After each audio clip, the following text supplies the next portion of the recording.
안녕하십니까. 윤진표 교수의 아세안 이야기에 들어와 주신 여러분들을 환영합니다.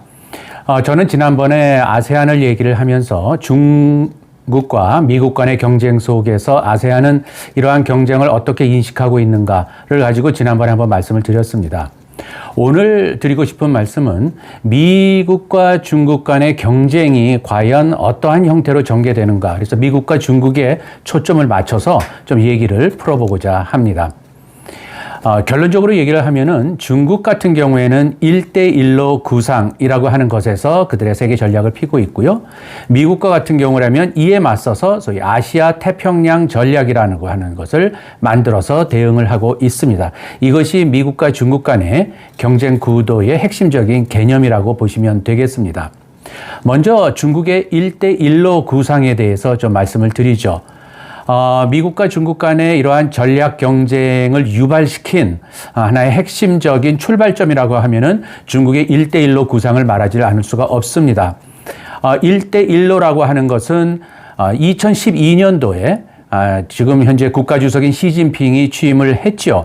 2012년도에 취임한 시진핑은 중국몽이라고 하는 것을 말하면서 출발을 합니다. 중국의 꿈이죠. 그야말로.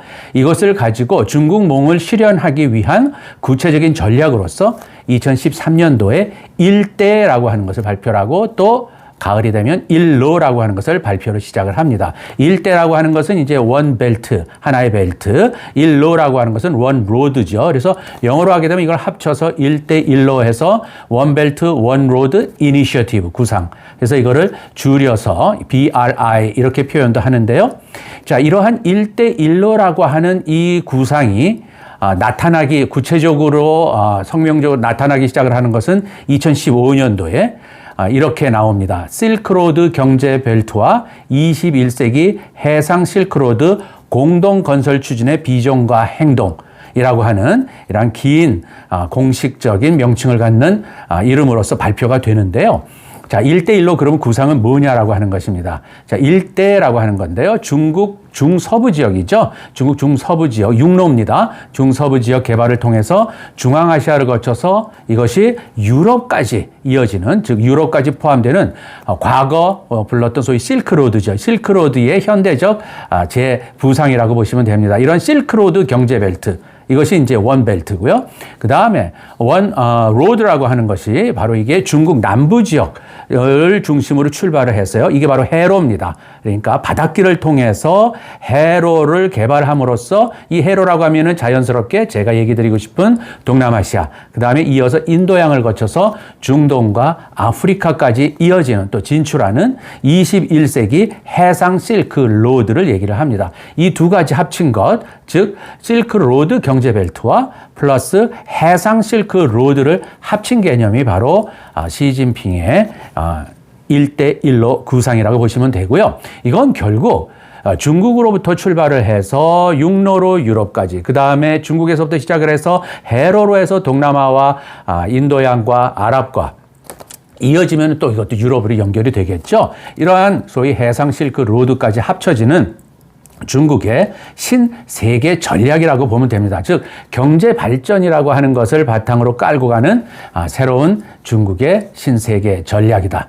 자, 이것이 결국 중국이 꿈꾸고 있는 세계 대국으로서의 굴기의 구체적인 모습으로서 하나의 중국의 몽을 실현을 하는 구체적인 전략이라고 보시면 되겠죠. 자, 이에 대한 대응 전략이라고 보시면 돼요. 이것이 바로 미국이 얘기하고 있는 인도-태평양 전략, 인도-퍼시픽 스트래티지라고 하는 것인데요. 사실 인도-태평양 전략의 출발점은 일본에서부터 시작이 됐습니다. 일본이 중국을 견제하기 위한 전략으로서 시작이 됐다고 보셔야 되는데요. 2007년도에 인도를 방문했던 당시 아베 총리입니다. 아베 총리가 인도와 태평양이라고 하는 두 대양을 연계해야 된다, 연결해야 된다라고 하는 것을 언급을 했고요. 그 이후 아베는 2008년도에 이제 퇴임을 한번 했죠. 그러다가 2012년도에 아베가 다시 총리로 복귀를 하는데요. 2015년도에 아베가 인도를 다시 재방문하고서 두 나라 사이에 내놓은 긴 또 하나의 성명이 있는데 이게 바로 일본과 인도 비전 2025라고 하는 것입니다. 구체적인 내용은 인도 태평양 지역과 또 세계의 평화 번영을 위해서 함께 일하는 특별 전략과 글로벌 파트너십. 누구와 누구? 인도와 일본입니다. 이런 제목의 공동 성명을 발표를 했습니다. 그리고 나서 아베는요, 2016년도에 이걸 더 구체화시킵니다. 2016년 8월 아프리카 케냐에서 열린 제6회 아프리카 발전에 대한 도쿄 국제회의를 개최를 하고요. 이때 아베가 내놓는 개념이 바로 자유롭고 개방된 인도 태평양이라는 이런 개념의 전략입니다. 자유롭고 개방된 인도 태평양, 영어로 하게 되면 Free and Open Indo-Pacific이거든요. 줄여서 이제 요즘에는 FOIP라고 이렇게 표현을 하는데요. 이게 바로 자유롭고 개방된 인도 태평양 전략을 공식적으로 발표를 합니다. 이 자유롭고 개방적인 인도 태평양, 그러니까 태평양과 인도를 이제는 이어서 확대시키는 그러한 개념이 있죠. 이게 미국이 받아들입니다. 그러면서 미국이 본격적으로 대외 정책을 이게 기본 개념으로 본격적으로 받아들이고 이것이 이 개념이 부상이 시작을 하는데요. 이것은 트럼프 대통령의 취임 시기와 맞물려 나타나기 시작을 합니다. 2017년도 11월 달인데요. 취임한 트럼프 대통령은 2017년 11월 달 베트남 다낭에서 개최됐던 에이펙 회의입니다. 아시아태평양 경제협력회의 정상회의에 처음 거기에 참가를 해서 자유롭고 개방적인 인도태평양에 대한 비전의 공유를 하자라고 하는 것을 언급하면서부터 본격적인 미국의 전략 개념으로 등장을 합니다. 그리고 나서 2018년도에 또 샹글리라 대화라고 해서 이거 또 유명한 또 아시아권에서의 안보 국방 대화거든요. 샹글리라 대화에서 당시 제임스 매티스 미국 국방장관이 바로 자유롭고 개방적인 인도태평양 지역의 중요성을 강조를 하면서 미국의 인도태평양 전략과 중국과의 관계를 공식적으로 언급을 합니다. 미국은 이를 바탕으로 해서 2019년도 6월 달에 국방부에서 긴 제목의 보고서가 발표가 되는데요. 이게 바로 인도 퍼시픽 스트래티지 리포트라고 하는 겁니다. 인도 태평양 전략 보고서죠. 자, 이 보고서를 공식적으로 발표를 하는데요. 이걸 통해서 미국은 인도 태평양 전략 개념을 구체화시키게 됩니다. 또 2019년 작년 같은 해에 국방부의 이 보고서를 바탕으로 해서 또 국무부는 미국의 국무부는 Free and Open Indo-Pacific이라고 하는 이 개념의 보고서를 발표를 합니다. 이렇게 함으로써 미국의 공식적인 인도태평양 전략은 소위 중국을 견제하고 소위 아시아 태평양을 넘어서 인도양까지 확대되는 이러한 개념을 포괄적인 개념을 갖는 미국의 대외 전략으로서 공식화합니다. 자, 이 정리해 보면은요.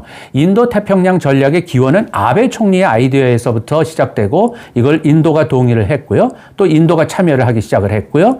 해서 초반기 전략 개념으로는 인도와 일본과 인도에서부터 시작이 됐지만 이후에 2017년도 이후에 트럼프 행정부가 출범을 하면서 중국에 대한 본격적인 전략적 견제를 위해서 적극적으로 바로 일본과 인도와의 협력을 강화하면서 미국이 구체화시켰다. 이렇게 보시면 되겠습니다. 그래서 중국의 시진핑의 1대1로 전략이 나오면서 그걸 이어서 일본이 내놨던 인도태평양 전략이라고 하는 이 구상이 그대로 트럼프 행정부에서 미국의 전략으로 받아들이게 되고 지금은 분명한 미국의 인도태평양 전략이 대중국 견제 전략이 됐다. 이렇게 보시면 되겠습니다.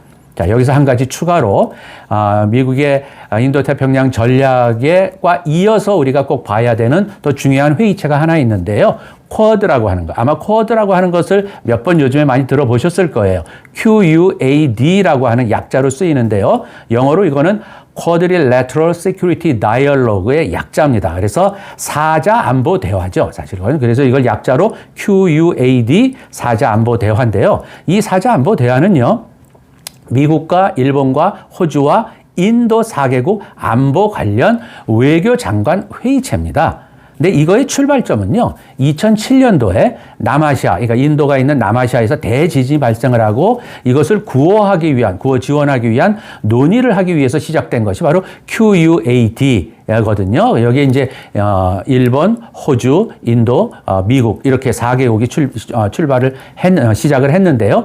2007년도 인도를 방문했던 바로 아베 총리가 바로 이것도 비공식적으로 이러한 전략 안보 대화의 모임을 하자고 제안을 했던 것이에요. 그러니까 일본이 또한 이 QUAD의 모임 자체도 시작을 한 주도국이라고 보시면 됩니다. 이것이 그 이후에는 좀 이렇게 중단이 됐다가요. 한 10년간 바로 2017년도 트럼프 행정부죠. 출범을 했었던 2017년도에 필리핀 마닐라에서 아세안 정상회의가 열리면서 이 쿼드가 10년 만에 다시 부활하는데 동의를 하게 되고 미국, 일본, 호주, 인도 4개국의 쿼드 회의가 다시 시작이 됩니다. 그런데 트럼프 행정부는 이때부터 인도 태평양 전략을 얘기를 하면서 바로 이 쿼드 회의체를 쿼드 플러스로서 확장시키자라고 하는 것을 또 적극적으로다가 개진을 합니다. 쿼드 플러스 하게 되면은요, 여기에는 한국, 바로 우리나라가 들어가요. 또한 베트남, 뉴질랜드 해가지고 이렇게 3개국을 쿼드 회의체에 포함을 시켜서 쿼드 플러스로 만들면서 일종의 소위 미국의 입장에서 보면은 아시아판 나토를 구상을 하는 것으로 생각을 합니다. 즉 인도태평양 조약기구 일종의 이런 성격의 아시아판 나토를 구상을 하고 있고요. 이것을 일본이 물론 적극적으로 찬성을 하는 입장이지만 인도라든지 호주는 여기에 대해서 좀 보류적인 입장입니다. 쿼드 플러스로 체제로 나아가는 것은요. 인도는 전통적인 소위 비동맹 맹주로서의 그러한 위치를 가지고 있고 또한 그러한 외교를 갖고 가는 나라거든요. 그래서 이러한 비동맹주의를 선호하는 나라이기 때문에 선뜻 미국이 주창하는 쿼드 플러스 체제를 찬성하기는 좀 어렵겠죠. 또한 호주는 중국과의 관계가 워낙 이제 경제 관계가 긴밀해지고 커졌기 때문에 이런 데서 오는 소위 위험 요인을 쿼드 플러스라는 것 때문에 더 키워갈 한다고 하는 것은 좀 굉장히 좀 위험하게 생각을 하는 편입니다. 그래서 아직은 쿼드 플러스에 대한 논의는 미국이 적극적으로 주장을 하고 있지만 아직까지는 쿼드 플러스까지는 이 상황이 더 진전은 되고 있지는 않습니다. 이것이 미국의 인도 태평양 전략과 쿼드라고 하는 2017년도서부터 다시 재개된 이 미일 호주 4개국 안보대화 체제가 상당히 밀접하게 연관이 돼 있다라고 하는 것은 알아주면 좋을 것 같습니다. 올해 상황을 보니까 10월 6일 날 쿼드 회담이 있었지만 이러한 여러 가지 복합적인 이유 때문에 이 쿼드 회담에서 공동성명은 나오진 못했어요. 그리고 11월 17일 날 이 쿼드는 북아라비아해 말라바르 해역에서 바로 인도, 미국, 일본, 호주 해군이 참가하는 합동훈련은 열렸었습니다. 자, 그래서 이 쿼드와 쿼드 플러스로 될지 이것은 우리가 앞으로도 계속 지켜봐야 될 문제고요. 여기에 과연 한국이 어떤 식으로 이 문제를 해석을 하고 또는 참여한다면 어떤 식으로 참여해야 되는지에 대해서도 심각한 우리의 소위 외교의 하나의 과제가 등장을 했다고 보시면 될 것 같습니다. 자, 중국의 1대1로 구상, 여기에 맞서는 미국의 인도태평양 전략과 쿼드까지 말씀을 드렸고요. 자, 이에 대한 아세안의 동남아시아의 반응 또는 대응은 어떤 것인가 하는 것은 다음 시간에 제가 이어서 말씀드리도록 하겠습니다. 자, 들어주신 여러분 감사합니다.